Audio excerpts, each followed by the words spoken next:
नहीं करेंगे, लेकिन उस एक बात को क्लैरिफाई करना जो मैं समझती हूँ अपनी समझ के अनुसार, अपनी पुलिस के एक्सपीरियंस के अनुसार, अपनी कानून की शिक्षा के अनुसार और अपने जो भी मेरा पास तजुर्बा है उसके अनुसार, तो वो बाकी छोटी सी क्लैरिफिकेशन दूंगी। जो योगेंद्र यादव जी ने कहा, मैं इनकी बहुत इज्जत करती हूँ, ये बड़े अच्छे लेख लिखते हैं, मैं उनको पढ़ती हूँ, ये बीबीसी में इंटरव्यू देते हैं, उनको सुनती हूँ, टेलीविजन पे जब ये बोलते हैं उसके सर्वेस के एनालिसिस देते हैं, आप सब उनको ध्यान से सुनते हैं, इसलिए मैं बड़ी इज्जत करती हूँ जो इनके विचार हैं। सिर्फ एक विचार मैं जरा और विस्तार से कहना चाहूंगी जो कानून पे आधारित है, और दूसरी बात मैं निर्दिष्ट लीडरशिप पे बात करना चाहूंगी, क्योंकि इस पर मेरी बहुत स्टडी है, इस पर मैं भी बहुत लिखती हूँ। पहले मैं योगेंद्र यादव जी ने जो कहा करप्शन के बारे में, उसकी परिभाषा के बारे में, मैं वो सिर्फ क्लैरिफाई करना चाहूंगी। योगेंद्र जी, मैं मानती हूँ हम सबके मन में, आपका ही नहीं, हम सबके मन में नहीं, देश के मन में अपने प्रधानमंत्री जी के प्रति बड़ा आदर है, आदर था और आदर है भी, लेकिन आदर ज्यादा था जब मैंने इस कोल केस के बारे में, खास साथियों, प्रधानमंत्री जी को मार्च में अन्ना हजारे जी और उनकी सारी टीम मिलने गई थी। 5 अप्रैल से पहले 25 मार्च को साथियों हम प्रधानमंत्री जी को मिलने गए थे। अन्ना जी को उन्होंने समय दिया था, बड़े इज्जत और मान से मिलने गए और उनको अन्ना जी ने, और उन्होंने अन्ना जी को कहा कि अन्ना जी हम बड़ी आपकी इज्जत करते हैं, आप अनशन पे मत बैठना। अन्ना याद है 5 अप्रैल को जंतर मंतर पे बैठे थे और हम मार्च में मिलने गए थे। अन्ना जी ने इनको कहा, प्रधानमंत्री जी को, कि आप ज्वाइंट कमेटी बैठा दीजिए, ये जो कानून लोकपाल का है इसलिए आप ज्वाइंट कमेटी बना दीजिए, अपने भी सदस्य ले लीजिए, हमारे भी सदस्य ले लीजिए और आओ मिलके इस कानून को लिखें। अन्ना जी को उन्होंने कहा ये नहीं हो सकता, ये मैं नहीं कह सकता, ये मैं नहीं करवा सकता, लेकिन आप अनशन पे मत जाइए। तो अन्ना ने कहा कि मैं, अगर ये नहीं हो सकता तो फिर मैं अनशन पे जरूर बैठूंगा, लेकिन उन्होंने फिर कहा कि मैं ज्वाइंट कमेटी नहीं बैठवा सकता, लेकिन मैं कोशिश कर सकता हूं कि मॉनसून सेशन तक, पिछले मॉनसून सेशन कानून आने की कोशिश करूं। अन्ना ने फिर कहा कि मैं प्रधानमंत्री जी, मैं भी आपकी बड़ी इज्जत करता हूं, लेकिन आप ज्वाइंट कमेटी तो बैठा दीजिए, मुझे अनशन पे जाने की जरूरत नहीं होगी। साथियों, उन्होंने फिर से इनकार किया। ये है पहला उदाहरण एक नेतृत्व का, एक लीडरशिप का। इतनी दूर तक ये बात नहीं आती साथियों, अगर तब उस वक्त प्रधानमंत्री जी ये समझ लेते कि अन्ना किस चरित्र के हैं, अन्ना किस निश्चय के हैं और इनकी मांग क्या है, बहुत बड़ी मांग है साथियों, उस वक्त ये ज्वाइंट कमेटी बैठा सकते थे और ये खुद नेतृत्व का एक निर्णय ले सकते थे। या वो निर्णय खुद लेने थे कि या उनको किसी से अप्रूवल लेनी थी, ये नहीं मुझे मालूम, लेकिन एक लीडरशिप का उदाहरण है। एक छोटी सी मांग जो उन्होंने कब मानी, जब 5 अप्रैल को अनशन शुरू हुआ, है ना साथियों। अनशन शुरू हुआ तो 9 अप्रैल को अनशन टूटा, तो क्या माना गया, ज्वाइंट कमेटी। तो पहला उदाहरण प्रधानमंत्री जी का एक कमी चूक हो गई, जिसकी वजह से आंदोलन शुरू। चलिए, उसके बाद तो लंबी बात है। उसके बाद तो साथियों और एक उदाहरण है, ये भी नेतृत्व क्या, इसको हम इसको क्या रूप देते हैं, चिट्ठी लिखते हैं अन्ना को कि 3 बातें प्रधानमंत्री ने चिट्ठी लिखी है, वो जो बचाई, उनके सिग्नेचर है उस पर, प्रधानमंत्री जी के चिट्ठी पर सिग्नेचर है। 3 बातें प्रधानमंत्री जी ने कही कि हम सख्त लोकपाल लाएंगे, हमने आपकी बात मान ली, हम सिटीजन चार्टर लाएंगे, हमने आपकी बात मान ली, और हम सारी सर्विसेज को पीएम से लेकर सीनियर तक लेकर आएंगे, हमने आपकी बात मान ली। ये सिग्नेचर है साथियों।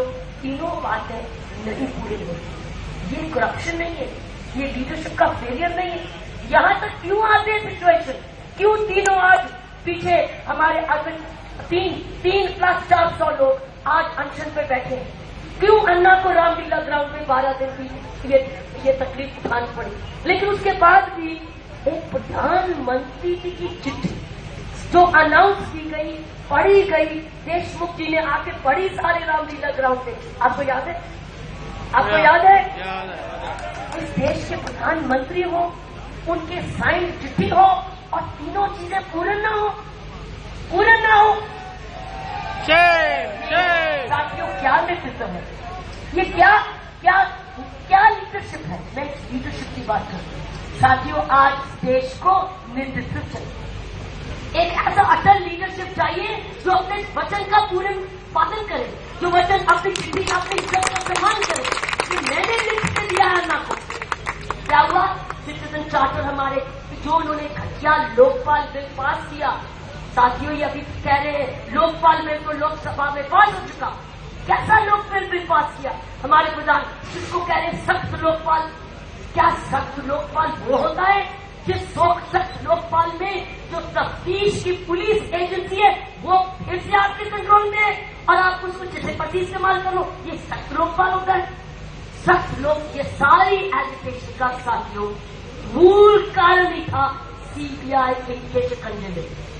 Central bureau of investigation, police की इन्वेस्टिगेशन एजेंसी पॉलिटिकल कंट्रोल में, वो तो इन्होंने अभी तक नहीं छोड़ी। इसको सख्त कहते हैं। अगर ये आजाद होती साथियों, आज ये देश अमीर होता। ये दुनिया भर में एनालिसिस हो रहा है कि अगर हम बेईमान नहीं होते, हम अमेरिका से कम नहीं होते, हम अमेरिका जैसे अमीर होते। साथियों, ये सच बात मैं मंच से नहीं कह रही, आंकड़ों के सर्वे आफ्टर सर्वे कह रहे हैं। कितने बिलियंस इन बिलियंस हमने खो दिए करप्शन पर। हर साल हम बिलियंस इन बिलियंस खोते हैं। वही अगर पैसा बचा हुआ होता, देश के विकास में लगा होता, आज आप और मैं ऐसी एम्बुलेंस ना होती जैसे मेरे संजय भाई ने कहा है, उसमें ऑक्सीजन ही नहीं है तो आदमी रास्ते में मर जाए तो कोई फर्क पड़ता। ऐसी नहीं होती अमेरिका वाली जैसी ऐसी एम्बुलेंस होती। ये साथियों लीडरशिप की बात है। सिर्फ इस वक्त लिमिटेड करप्शन की बात नहीं है, ये एक लीडरशिप की बात है।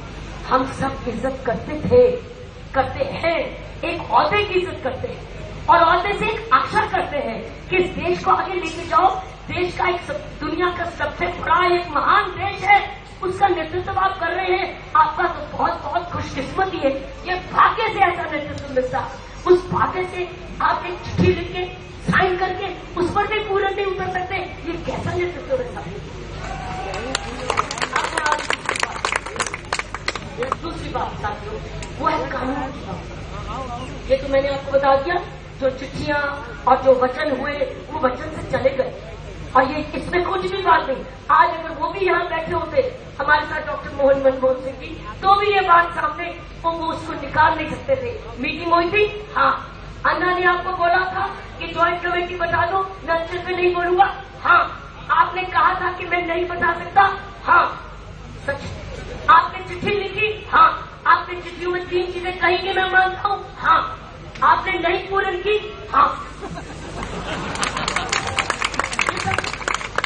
ये हकीकत है। तो हम लोग सिर्फ इस वक्त हकीकत से बोल रहे हैं। अब फाइनली मैं एक बात बताऊं जो मेरे भाई यादव ने बोले, क्योंकि तो यादव ने कहा है कि पैसे की लेन देन ये मानते हैं। जब मैं कोलगेट के कागज जो आपको कल मेरे भाई अरविंद ने बताया, जो हमारे प्रधानमंत्री जी जब कोयला मंत्री थे, उन्होंने कई कोयले की खाने ऐसी ऐसी कंपनियों को दे दी जो कि सीमेंट या पावर से या आयरन एंड स्टील से कोई ताल्लुक नहीं था, जो ऐसा एक्सपीरियंस ही नहीं था उनको कोयले खानों को देने का। और मैंने आपको कल परसों अखबार दिखाया था जिसके कोल मंत्री ने, जायसवाल साहब ने कहा कि हम अब वो कोल की कंपनियां को हम लोग उनसे कोल का लाइसेंस वापस लेने जा रहे हैं क्योंकि उन्होंने कोयला को उत्पादन नहीं कर पाए, जिसकी वजह से आज इतनी बिजली की खपत हो रही है, क्योंकि बिजली की कंपनियों को उतना कोयला अब कम मिल पा रहा है और कई कोयले की कंपनियों के पास हफ्ते का सिर्फ कोयला रह गया है बिजली का उत्पादन करने के लिए, क्योंकि वो कंपनियां जो कि प्रधानमंत्री जी के टाइम से कंपनियों को दिया गया था, उन्होंने कोयला बनाया नहीं, कोयला आगे गया नहीं, जिसकी वजह से कोयले की कमी हो रही है। इसलिए हमारे देश में आज बिजली की उत्पादन उतनी कम हो गई। साथियों, हमारे पास ये कोई सबूत नहीं उस फाइल में सबूत नहीं है जो इन्होंने कोयले की कंपनियों को कोयलियों के भाग में ये कोयले की खाने दे दी। ये सबूत नहीं है कि उन्होंने पैसे जेब में दिए, ये सबूत नहीं है। और ना ही कोई सबूत हमने बोला। हमने अभी तक यही बोला है कि हमारे प्रधानमंत्री जी ने, आदरणीय प्रधानमंत्री जी ने जब कोयले के मंत्री थे, ऐसे ऐसे लोगों को कोयले की खाने दे दी थी जो कोयले से कोई मतलब नहीं था, और जिसकी वजह से कोयला क्योंकि उन्होंने नहीं उत्पादन किया, उसकी वजह से इनको कोल को इम्पोर्ट करना पड़ा। पैसा तो गया हमारे देश का, चाहे हम इम्पोर्ट करें, चाहे हम इम्पोर्ट करें या हम कोयला खुद उत्पादन करें, पैसा तो हमारा, फॉरेन एक्सचेंज तो हमारा। तो कमी पूरी करने के लिए हमने इम्पोर्ट किया, लेकिन हमारे पास उस फाइल में कोई सबूत नहीं है साथियों कि उन्होंने पैसा जेब में डाला, ये हमने कहा नहीं। लेकिन अब मैं उस बात पे आ गई जिसकी वजह से मैं आज दोबारा बोलने आई हूँ। मैं सुबह बोल चुकी थी कि क्या ये करप्शन है। करप्शन की परिभाषा प्रिवेंशन ऑफ करप्शन एक्ट में है, उस चीज की आई। अगर आप कानून को पढ़ो, प्रिवेंशन ऑफ करप्शन एक्ट, जिसके अधीन आप केस दर्ज करते हो करप्शन का, तो दो बातों पे करप्शन का केस दर्ज होता है। और अगर लोकपाल होगा तो क्या हमारे प्रधानमंत्री जी भी करप्शन में लोकपाल के पास जा सकते थे? मैं आपको सुनाती हूँ, जा सकते। कैसे? एक है करप्शन की परिभाषा डायरेक्टली पैसा लेना, और एक है करप्शन की परिभाषा पैसा खुद देश की पूंजी को नुकसान पहुंचाए, जिसको अंग्रेजी में कहते हैं रॉन्गफुल लॉस। इसको और भी अच्छी तरह समझा सकते हैं हमारे शांति भूषण जी। लेकिन दो चीज भी करप्शन होती है। इसलिए मैं यादव साहब की बात पे कह रही हूँ, प्रधानमंत्री जी की जितनी हम भी इज्जत करते हैं, वो मेरे शहर के हैं और मेरे पंजाब वाले उसको बड़ी उनसे आशा करते थे कि एक सिख भाई आया, पंजाबी आया, अमृतसर आया, वो कर देगा। कर देगा किस बात को कर देगा? वो कर देगा। और मैं आपको बता दूं, अभी भी उस पर आशा कहीं नहीं है। कमाल के हम लोग हैं, हम अभी भी उनसे आशा करते हैं कि परिवर्तन ले आएंगे, अभी नहीं करते, क्योंकि अभी भी वो नेक अभी भी करते हैं।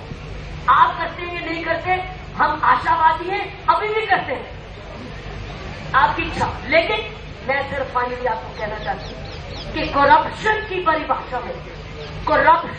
परिभाषा में या किसको कहते हैं बेईमानी की परिभाषा में दो जने लोग आते हैं जो कहते यादव जी, एक वो जो डायरेक्टली पैसा देते हैं और दूसरे जो डायरेक्टली देश का पैसे का नुकसान होने देते हैं, जिसको कहते हैं अंग्रेजी में रॉन्गफुल लॉस। और ये परिभाषा कानून में है कि जब आप एक चीज के जिम्मेवार हो और आप उसमें नुकसान होने दो, जिस चीज की जिम्मेवारी हो, आपने पैसा ना दिया हो, क्योंकि आप ईमानदार हैं, आप अपने आप को आप पैसे से घृणा करते हैं, आप बड़े संतुष्ट हैं, आप बड़े नेक हैं, आपको पैसे से कोई लालच नहीं है, आप पैसा नहीं लेते, लेकिन आप किसी खरीद में नुकसान होने देते हैं, वो नुकसान हो रहा है, वो भी देश का। साथियों, परिभाषा में वो भी करप्शन है।